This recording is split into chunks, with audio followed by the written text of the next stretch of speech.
Hello. അപ്പോൾ നമ്മുടെ ഇന്നത്തെ വീഡിയോ വന്നിട്ട് ഗിഫ്റ്റ് ഹാമ്പർ മേക്കിങ്ങും പാക്കിങ്ങും അതിൻ്റെ പ്രൈസിങ് ഡീറ്റെയിൽസിനെ പറ്റിയിട്ടൊക്കെയാണ് കേട്ടോ. ഞാൻ എൻ്റെ ഈ ഒരു സ്മോൾ ബിസിനസ് സ്റ്റാർട്ട് ചെയ്തിട്ട് ഇപ്പോൾ 2 ഇയേഴ്സ് ആയിട്ടുണ്ട്. അതിനിടയിൽ ഒരുപാട് പേരിനോട് ചോദിച്ചിട്ടുണ്ട് ഈ ഗിഫ്റ്റ് ഹാമ്പേഴ്സ് എങ്ങനെയാണ് മേക്ക് ചെയ്യേണ്ടത്, ഇതെവിടെയാണ് ഞാൻ പഠിച്ചിട്ടുള്ളത് എന്നൊക്കെ. ആക്ച്വലി ഞാൻ ഇതിനെപ്പറ്റി ഒന്നും അറിയാത്ത ഒരാളായിരുന്നു. ഞാൻ ഇതിനെപ്പറ്റി ഒന്നും പഠിച്ചിട്ടുമില്ല. ഇതിൽ ശരിക്കും നമുക്ക് പഠിക്കാനൊന്നുമില്ല. നമ്മുടെ ഒരു ക്രിയേറ്റിവിറ്റി അനുസരിച്ചിട്ടാണ് നമ്മൾ ഈ ഗിഫ്റ്റ് ഹാമ്പേഴ്സൊക്കെ മേക്ക് ചെയ്യുന്നത്. ഇതിനെപ്പറ്റി കൂടുതൽ ഡീറ്റെയിൽസ് ഞാൻ ഈ ഒരു വീഡിയോയിൽ ഇൻക്ലൂഡ് ചെയ്യാം. അപ്പോൾ എല്ലാവരും സ്കിപ്പ് ചെയ്യാതെ വീഡിയോ കാണണേ. ഇപ്പോൾ നമ്മൾ ചെയ്തുകൊണ്ടിരിക്കുന്ന വാലൻറ്റൈൻസ് ഡേയുടെ ഗിഫ്റ്റ് ബോക്സ് ആണ്. ഇതിലിപ്പോൾ നമ്മൾ ആദ്യം കുറച്ച് ഫില്ലേഴ്സ് ഫില്ല് ചെയ്തിട്ടുണ്ട്. അതായത് പേപ്പർ ഷെഡ്സ് എന്നാണ് പറയുന്നത്. ഇത് ഇട്ട് കൊടുക്കുന്നതുകൊണ്ട് നമ്മൾ വെക്കുന്ന ഐറ്റങ്ങൾ കൂടുതൽ ഇളകി പോകാതിരിക്കാനായിട്ട് ഇത് ഹെൽപ്പ് ചെയ്യും. അതിനാണ് നമ്മൾ ആദ്യം തന്നെ കുറച്ച് പേപ്പർ ഷെഡ്സ് ആഡ് ചെയ്ത് കൊടുത്തത്. ഇനി നെക്സ്റ്റ് എല്ലാവരും ചോദിക്കുന്ന ഡൗട്ട് എന്താണെന്ന് വെച്ചാൽ ഈ ഹാമ്പേഴ്സിൻ്റെയൊക്കെ പ്രൈസ് ഡീറ്റെയിൽസിനെ പറ്റിയിട്ടാണ്. നമുക്ക് ഈ ഹാമ്പേഴ്സിനൊന്നും ഒരു ഫിക്സ്ഡ് എമൗണ്ട് വരുന്നില്ല. കാരണം ഓരോന്നിലും നമ്മൾ ഓരോ ഐറ്റംസാണ് ആഡ് ചെയ്യുന്നത്. ഓരോ ഐറ്റംസിൻ്റെ പ്രൈസ് വെച്ചിട്ടാണ് കേട്ടോ നമ്മൾ ഹാമ്പേഴ്സിന് പ്രൈസ് വരുന്നത്. ഇതിൽ നമ്മൾ ആഡ് ചെയ്യുന്ന ഓരോ ഐറ്റംസും നമ്മൾ വാങ്ങിക്കുന്നതാണ്. തെർമോക്കോൾ ആണെങ്കിലും പേപ്പർ ഷീറ്റ്സ് ആണെങ്കിലും പാക്കിംഗ് മെറ്റീരിയൽസ് ആണെങ്കിലും എല്ലാം നമ്മൾ ക്യാഷ് കൊടുത്ത് വാങ്ങിക്കുന്നതാണ്. അപ്പോൾ അതിൻ്റെ എല്ലാം പ്രൈസ് നമ്മൾ ഇതിൽ ആഡ് ചെയ്യേണ്ടതായിട്ടുണ്ട്. അതുമാത്രമല്ല നമ്മൾ ഈ ഹാമ്പേഴ്സും അതിൻ്റെ സാധനങ്ങളൊക്കെ പർച്ചേസ് ചെയ്യാൻ പോകുന്ന ട്രാവലിംഗ് എക്സ്പെൻസ് എല്ലാം ആഡ് ചെയ്തിട്ടാണ് നമ്മളൊരു ഹാമ്പറിൻ്റെ ഫൈനൽ പ്രൈസ് വരുന്നത്. അതുകൂടാതെ നമുക്ക് നമ്മളുടെ എഫേർട്ട് അനുസരിച്ച് നമ്മളതിനൊരു പ്രൈസ് കൂടെ ആഡ് ചെയ്യണം. അതാണ് നമ്മുടെ പ്രോഫിറ്റ് വരുന്നത്. ഇപ്പം നമ്മൾ ബിഗിനേഴ്സൊക്കെ ആണെന്നുണ്ടെങ്കിൽ നമ്മൾ ഓരോ സാധനങ്ങളും ഓർഡർ അനുസരിച്ച് വാങ്ങിക്കുന്നതാണ് നല്ലത്. അല്ലാതെ നമ്മൾ എല്ലാം കൂടെ സ്റ്റോക്ക് എടുത്ത് വെക്കേണ്ട ആവശ്യമില്ല. നമ്മൾ ഓർഡർ അനുസരിച്ച് ഐറ്റംസ് പർച്ചേസ് ചെയ്യുന്നതാണ് എന്തുകൊണ്ടും നല്ലത് കേട്ടോ. കാരണം വേറൊന്നുമല്ല, ഓരോരുത്തർക്കും ഓരോ ടേസ്റ്റസാണ്. കസ്റ്റമേഴ്സിന് ബോക്സസിൻ്റെ കളർസ് പോലും കസ്റ്റമർ പറയുന്നതാണ് കേട്ടോ നമ്മൾ വെക്കാറുള്ളത്.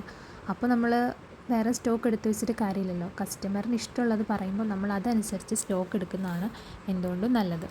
എന്നോട് വേറെ ക്രാഫ്റ്റേഴ്സ് ചോദിക്കാറുണ്ട് കേട്ടോ എവിടെ നിന്നാണ് സ്റ്റോക്ക് എടുത്ത് വെക്കുന്നതെന്നൊക്കെ. ആക്ച്വലി ഞാൻ ഒന്നിൻ്റെ സ്റ്റോക്ക് എടുത്ത് വെക്കാറില്ല. ഇപ്പോൾ നിയറസ്റ്റ് ഷോപ്പ് ഉള്ളതുകൊണ്ട് ആവശ്യമുള്ള സാധനങ്ങൾ ബോക്സസും എല്ലാം അവിടെ നിന്ന് പോയി പർച്ചേസാണ് ചെയ്യാറുള്ളത്. അല്ലാതെ അവിടെ ഇല്ലാത്ത സാധനങ്ങളാണെങ്കിൽ നമ്മൾ ഓൺലൈൻ വഴി പർച്ചേസ് ചെയ്യുകയാണ് ചെയ്യാറുള്ളത്. അല്ലാതെ ഞാനൊന്നും സ്റ്റോക്ക് അങ്ങനെ ഇപ്പോൾ എടുത്ത് വെക്കാറില്ല. നേരത്തെ എടുത്ത് വെക്കാറുണ്ടായിരുന്നു. പക്ഷേ പിന്നെയാണ് നമുക്കത് മനസ്സിലായത്, കസ്റ്റമേഴ്സിനും എല്ലാം ഓരോ ഇഷ്ടങ്ങളാണല്ലോ, അതനുസരിച്ച് നമ്മൾ പോയി പർച്ചേസ് ചെയ്യാറാണ് ഇപ്പോൾ ചെയ്യുന്നത്. ഇപ്പോൾ നമ്മൾ പാക്ക് ചെയ്തുകൊണ്ടിരിക്കുന്ന ഹാമ്പേഴ്സ് എന്ന് വെച്ചാൽ നമ്മൾ ക്ലിങ് ഫിലിം വെച്ചിട്ടാണ് കേട്ടോ പാക്ക് ചെയ്യുന്നത്. ഈ ക്ലിങ് ഫിലിമിൻ്റെ യൂസേജ് എന്താണെന്ന് വെച്ചാൽ നമ്മൾ ഈ ഹാമ്പേഴ്സ് അറേഞ്ച് ചെയ്ത് വെക്കുമ്പോഴത്തേക്കും അത് അടക്കുന്നതിന് മുന്നേ ഇത് വെച്ചൊന്ന് റാപ്പ് ചെയ്യാന്നുണ്ടെങ്കിൽ അത് അതേപോലെ നമ്മൾ എങ്ങനെയാണോ അറേഞ്ച് ചെയ്ത് വെച്ചേക്കുന്നത് അതേപോലെ തന്നെ ഇരുന്നോളും. അല്ലെങ്കിൽ നമ്മൾ കൊറിയറൊക്കെ അയക്കുമ്പോഴത്തേക്കും അത് വെച്ചിരിക്കുന്ന അറേഞ്ച്മെൻറ്റ്സ് എല്ലാം മാറിപ്പോകും. അപ്പോൾ ഇങ്ങനെ പാക്ക് ചെയ്യുന്നത് എന്തുകൊണ്ടും നല്ലതെന്നാണ് എനിക്ക് തോന്നിയിട്ടുള്ളത്. ഞാൻ ഇങ്ങനെയാണ് ചെയ്യാറുള്ളത്. കസ്റ്റമേഴ്സൊക്കെ ഇതുവരെ നല്ല അഭിപ്രായമാണ് കേട്ടോ പറഞ്ഞിട്ടുള്ളത് പാക്കിങ്ങിനെ പറ്റിയിട്ട്. ആദ്യമൊന്നും ഞാൻ ഇങ്ങനെയല്ലായിരുന്നു ചെയ്യുന്നത്. ഞാൻ ജസ്റ്റ് ബോക്സ് ബബിൾ റാപ്പ് ചെയ്തായിരുന്നു കേട്ടോ അയച്ചുകൊണ്ടിരുന്നത്. അപ്പോൾ നമ്മൾ അറേഞ്ച് ചെയ്ത് വെച്ച എല്ലാം മാറിപ്പോകും. പിന്നെയാണ് ഞാൻ ഈ ഒരു ക്ലിങ് ഫിലിം യൂസ് ചെയ്യാൻ തുടങ്ങിയത്. പിന്നെ കുഴപ്പമില്ല, നല്ല രീതിയിൽ തന്നെ പാക്ക് ചെയ്യാൻ പറ്റുന്നുണ്ട്. അപ്പോൾ നമ്മുടെ പാക്കിങ്ങിൻ്റെ കാര്യങ്ങൾ ഇങ്ങനെയൊക്കെയാണ്. നമ്മൾ ബോക്സസ് ഇതുപോലെ ക്ലിങ് ഫിലിം വെച്ചിട്ട് റാപ്പ് ചെയ്തെടുക്കും. അതിനുശേഷം ഞാൻ ബബിൾ റാപ്പാണ് കേട്ടോ യൂസ് ചെയ്യുന്നത്. ബോക്സസിന് ഡാമേജസ് ഒന്നും വരാതിരിക്കാൻ വേണ്ടിയിട്ടാണ് ബബിൾ റാപ്പ് യൂസ് ചെയ്യുന്നത്. ബബിൾ റാപ്പൊക്കെ ഇട്ട് നന്നായിട്ടൊന്ന് റാപ്പ് ചെയ്ത് കൊടുക്കും. പിന്നെയും വീണ്ടും ഞാൻ ക്ലിങ് ഫിലിം ഒന്നുകൂടെ യൂസ് ചെയ്യാറുണ്ട്. അല്ലാന്നുണ്ടെങ്കിൽ ഗിഫ്റ്റ് പേപ്പർ ഇട്ടാണ് റാപ്പ് ചെയ്യാറുള്ളത്. എല്ലാം ഗിഫ്റ്റ് പേപ്പർ ഇടാറില്ല, ചിലത് മാത്രം ഗിഫ്റ്റ് പേപ്പർ ഇട്ടിട്ട് റാപ്പ് ചെയ്തിട്ടാണ് നമ്മൾ കൊറിയർ അയക്കാറുള്ളത്. പിന്നെ കൊറിയറിൻ്റെ കാര്യങ്ങൾ ചിലരൊക്കെ ചോദിച്ചിട്ടുണ്ടായിരുന്നു. നമുക്ക് കൊറിയർ ചാർജ് വരുന്നത് ഒരു ബോക്സിൻ്റെ വെയ്റ്റും പിന്നെ അതിൻ്റെ ഹൈറ്റും അതൊക്കെ അനുസരിച്ചിട്ടാണ് നമുക്ക് കൊറിയർ ചാർജ് വരുന്നത്. ഇതിൽ നമുക്ക് ഫോട്ടോ ഫ്രെയിം പോലെ പൊട്ടുന്ന ഐറ്റംസ് ഒക്കെ ആണുള്ളതെന്നുണ്ടെങ്കിൽ നമ്മൾ തെർമോക്കോൾ വെച്ചിട്ടാണ് കേട്ടോ പാക്ക് ചെയ്യുന്നത്. ആ തെർമോക്കോൾ വെച്ചിട്ടുള്ള പാക്കിംഗ് വീഡിയോ ഞാൻ പിന്നെ അപ്ലോഡ് ചെയ്യാം. ഇപ്പോൾ ഇതിലങ്ങനെ പൊട്ടുന്ന ഐറ്റംസ് ഒന്നും ഇല്ല. അതുകൊണ്ടാണ് നമ്മൾ തെർമോക്കോളൊന്നും വെക്കാതെ ജസ്റ്റ് ക്ലിങ് ഫിലിം വെച്ചിട്ട് ചെയ്തത്. ഇതിപ്പോൾ ഇതാ ട്രോളി ബാഗാണ് കേട്ടോ പാക്ക് ചെയ്തേക്കുന്നത്. ട്രോളി നമ്മളത് ക്ലിങ് ഫിലിം കൊണ്ട് റാപ്പ് ചെയ്തിട്ട് പിന്നെ ഒരു കാർഡ്ബോർഡ് ബോക്സ് ഉണ്ടായിരുന്നു, അതിൽ വെച്ചിട്ടാണ് കേട്ടോ പിന്നെയും ക്ലിങ് ഫിലിം കൊണ്ട് ഒന്നുകൂടെ റാപ്പ് ചെയ്ത് കൊടുത്തത്. നമ്മൾ ഈ പാക്കിംഗ് മെറ്റീരിയൽസിൻ്റെയും കൂടെ എമൗണ്ട് ആഡ് ചെയ്തിട്ടാണ് കേട്ടോ നമ്മൾ ഹാമ്പേഴ്സിന് പ്രൈസ് പറയേണ്ടത്. പിന്നെ നമ്മൾ ഇപ്പോൾ വാങ്ങിയിട്ടുള്ളത് എല്ലാം ബോക്സസ് ആണ്. അല്ലാതെ ഹാൻഡ് മെയ്ഡ് ആയിട്ടുള്ള ഹാമ്പേഴ്സ് ഉണ്ടല്ലോ, അതാവുമ്പോൾ കുറച്ചുകൂടെ നമുക്ക് ഹാമ്പേഴ്സിന് റേറ്റ് കൂടും.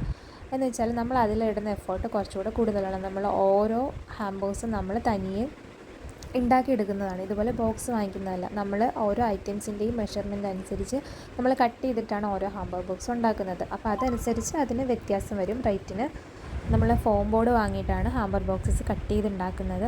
അങ്ങനെ കട്ട് ചെയ്തുണ്ടാക്കുന്ന ഹാമ്പർ ബോക്സിൻ്റെ വീഡിയോ ഞാൻ നെക്സ്റ്റ് ടൈം അപ്ലോഡ് ചെയ്യാം. ഇപ്പോൾ നമ്മളെല്ലാം റെഡിമെയ്ഡ് ബോക്സ് വെച്ചിട്ടുള്ള ഹാമ്പേഴ്സാണ് കേട്ടോ ചെയ്തിട്ടുള്ളത്. എല്ലാം റിബൺ ബോക്സും ട്രാൻസ്പെറൻറ്റ് ബോക്സൊക്കെയാണ് നമ്മൾ ഇന്ന് ചെയ്തിട്ടുള്ള വാലൻറ്റൈൻസ് ഡേയുടെ ഹാമ്പേഴ്സ്. വീട്ടിലിരുന്ന് എന്തെങ്കിലും കുഞ്ഞ് ബിസിനസ്സൊക്കെ സ്റ്റാർട്ട് ചെയ്യാൻ ആഗ്രഹിക്കുന്നവരാണെങ്കിൽ കുറച്ച് ക്രിയേറ്റിവിറ്റിയൊക്കെ ഉണ്ടെങ്കിൽ നമുക്ക് ചെയ്യാവുന്നതേ ഉള്ളൂ ഇതൊക്കെ. അപ്പോൾ എന്നോട് ഒത്തിരി പേര് മെസ്സേജ് അയച്ചൊക്കെ ചോദിക്കാറുണ്ട് ഹാമ്പർ ബിസിനസ് എങ്ങനെയാണ് സ്റ്റാർട്ട് ചെയ്തത്, ഏത് കോഴ്സാണ് പഠിക്കേണ്ടതെന്നൊക്കെ. കോഴ്സസൊക്കെ ഉണ്ട് ഇപ്പോൾ കോഴ്സസൊക്കെ അവൈലബിൾ ആണ് നമുക്ക്. പക്ഷേ ഞാനിതുവരെ കോഴ്സസ് ഒന്നും പഠിച്ചിട്ടില്ല. ഞാൻ ജസ്റ്റ് ഫസ്റ്റ് ഫോട്ടോ ഫ്രെയിംസൊക്കെയാണ് സ്റ്റാർട്ട് ചെയ്തിട്ടുണ്ടായിരുന്നത്. അത് കഴിഞ്ഞ് ഹാമ്പേഴ്സിൻ്റെ ഞാൻ ഇതുപോലെ ഡൗട്ട്സൊക്കെ യൂട്യൂബിൽ തന്നെ സെർച്ച് ചെയ്ത് നോക്കിയിട്ട് വേറെ ക്രാഫ്റ്റേഴ്സിൻ്റെയൊക്കെ വീഡിയോസൊക്കെ കണ്ടിട്ടാണ് കേട്ടോ ഞാൻ ഓരോ കാര്യങ്ങളും പഠിച്ചിട്ടുള്ളത്. ഇപ്പോഴും ഞാൻ മൊത്തത്തിൽ പഠിച്ചിട്ടുണ്ടെന്നൊന്നും പറയുന്നില്ല, എന്നാലും അത്യാവശ്യം കാര്യങ്ങളൊക്കെ യൂട്യൂബിൽ നിന്നൊക്കെ തന്നെയാണ് ഞാൻ പഠിച്ചിട്ടുള്ളത്. അല്ലാതെ ഞാൻ വേറെ കോഴ്സസ് ഒന്നും ചെയ്തിട്ടില്ല. നമുക്കിപ്പോൾ ഓൾ ഓവർ വേൾഡ് ഡെലിവറി ഉണ്ട് കേട്ടോ. അപ്പോൾ കേരളമൊക്കെ ആണെന്നുണ്ടെങ്കിൽ നമ്മൾ കൊറിയർ അയക്കാറുണ്ട്. ഡയറക്റ്റ് ഡെലിവറി ആവശ്യമായിട്ട് പറയുന്നവർക്ക് നമ്മൾ ഡയറക്റ്റായിട്ടും ഡെലിവറി ചെയ്ത് കൊടുക്കാറുണ്ട് കേട്ടോ. സർപ്രൈസ് വീഡിയോസും അങ്ങനെയുള്ള കാര്യങ്ങളൊക്കെ നമ്മൾ ചെയ്യുന്നുണ്ട്. പിന്നെയുള്ളത് ഇന്ത്യയിലും ഇൻ്റർനാഷണൽ ആണെന്നുണ്ടെങ്കിൽ നമ്മൾ കൊറിയറായിട്ടാണ് കേട്ടോ അയക്കാറുള്ളത്. ഇപ്പം ഞാൻ പാക്ക് ചെയ്തുകൊണ്ടിരിക്കുന്നത് ഒരു വെഡിങ് ഗാർലാൻഡ് പ്രിസർവേഷനാണ്. അപ്പോൾ വെഡിങ് ഗാർലാൻഡിൻ്റെയും ഒരു ഡീറ്റെയിൽ വീഡിയോ ഞാൻ എടുത്ത് വെച്ചിട്ടുണ്ട്.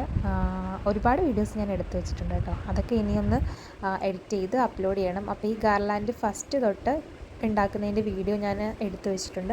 അത് ഞാൻ അടുത്ത് തന്നെ അപ്ലോഡ് ചെയ്യാം കേട്ടോ. പിന്നെ നമ്മൾ ഈ ഒരു ബിസിനസ് സ്റ്റാർട്ട് ചെയ്ത് കഴിഞ്ഞിട്ട് ഇതെങ്ങനെയാണ് മാർക്കറ്റിംഗ് ചെയ്യേണ്ടതെന്ന് വെച്ചാൽ നമ്മൾ ഫസ്റ്റ് ചെയ്യേണ്ടതെന്ന് വെച്ചാൽ ഞാൻ ചെയ്തിട്ടുണ്ടായിരുന്നത് എൻ്റെ ഫാമിലിക്കും ഫ്രണ്ട്സിനൊക്കെ ജസ്റ്റ് ഒരു പോസ്റ്റർ ഉണ്ടാക്കിയിട്ട് ഞാൻ ഷെയർ ചെയ്യുകയാണ് ചെയ്തിട്ടുണ്ടായിരുന്നത്. ആദ്യമൊക്കെ അങ്ങനെയാണ് നമുക്ക് ഓർഡേഴ്സൊക്കെ കിട്ടിയിട്ടുണ്ടായിരുന്നത്. പിന്നെ നമ്മൾ ഓരോ കിട്ടുന്ന ഓർഡേഴ്സും നമ്മൾ വീഡിയോസൊക്കെ എടുത്തിട്ട് ഞാൻ ഇൻസ്റ്റയിലാണല്ലോ അപ്ലോഡ് ചെയ്തുകൊണ്ടിരുന്നത്. ഇൻസ്റ്റ വഴിയിട്ടാണ് ബാക്കിയുള്ള ഓർഡേഴ്സ് പിന്നെ വരുന്നത്. ഇപ്പോൾ ഫുള്ളായിട്ടും ഇൻസ്റ്റ വഴിയും പിന്നെ ഫാമിലി ഫ്രണ്ട്സ് അറിയുന്നവർ അങ്ങനെയൊക്കെയാണ് നമുക്ക് ഓർഡേഴ്സ് കിട്ടുന്നത്. അപ്പോൾ കഴിഞ്ഞ ദിവസം എനിക്കൊരു കുട്ടി മെസ്സേജ് അയച്ചിട്ടുണ്ടായിരുന്നു, ഇതേപോലെ സ്റ്റാർട്ട് ചെയ്തിട്ട് ഓർഡേഴ്സ് ഒന്നും വരുന്നില്ല, അപ്പോൾ എന്താ ചെയ്യേണ്ടത് എന്നൊക്കെ ചോദിച്ച് മെസ്സേജ് അയച്ചിട്ടുണ്ടായിരുന്നു. അപ്പോൾ എനിക്കങ്ങനെ പറഞ്ഞു കൊടുക്കാറില്ല. ഞാൻ ചെയ്തിട്ടുണ്ടായിരുന്നത് എന്താണെന്ന് വെച്ചാൽ ഇതുപോലെ ഫാമിലിക്കും ഫ്രണ്ട്സിനൊക്കെ ഷെയർ ചെയ്യലും പിന്നെ ഇൻസ്റ്റയിൽ വീഡിയോസൊക്കെ ഇടുമായിരുന്നു ഞാൻ ചെയ്തിട്ടുണ്ടായിരുന്നത്. നമ്മൾ ചെയ്യുമ്പോൾ നല്ല ക്വാളിറ്റിയുള്ള മെറ്റീരിയൽസും ക്വാളിറ്റിയുള്ള പ്രൊഡക്ട്സും മാത്രം ആഡ് ചെയ്ത് നമ്മൾ ക്വാളിറ്റിയിൽ ഒരിക്കലും കോംപ്രമൈസ് ചെയ്യരുത്. അപ്പോൾ അതനുസരിച്ചിട്ട് നമുക്ക് വീണ്ടും കുറേ ഓർഡേഴ്സ് കിട്ടും. നമ്മുടെ ക്വാളിറ്റിയുള്ള സാധനങ്ങൾ കൊടുത്തു കഴിയുമ്പോഴത്തേക്കും ആ കസ്റ്റമറിൻ്റെ ഫ്രണ്ട്സും ഫാമിലിയൊക്കെ അറിഞ്ഞിട്ട് നമുക്ക് വേറെ ഓർഡേഴ്സൊക്കെ കിട്ടാറുണ്ട്. അപ്പോൾ അതുകൊണ്ട് നമ്മൾ ക്വാളിറ്റിയിൽ കോംപ്രമൈസ് ചെയ്യാതെ കാര്യങ്ങളൊക്കെ ചെയ്തു കഴിഞ്ഞാൽ നന്നായിരിക്കും.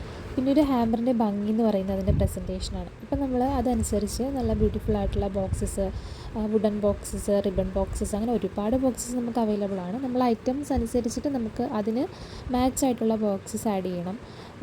പിന്നെ എന്താണെന്ന് വെച്ചാൽ നമ്മൾ ഹാമ്പേഴ്സിൻ്റെയൊക്കെ വീഡിയോ എടുക്കുമ്പോഴത്തേക്കും നല്ലൊരു ബാക്ക്ഗ്രൗണ്ടൊക്കെ സെറ്റ് ചെയ്തിട്ട് അത്യാവശ്യം നല്ല രീതിയിൽ നമ്മൾ വീഡിയോസൊക്കെ പ്രസൻറ്റ് ചെയ്യണം.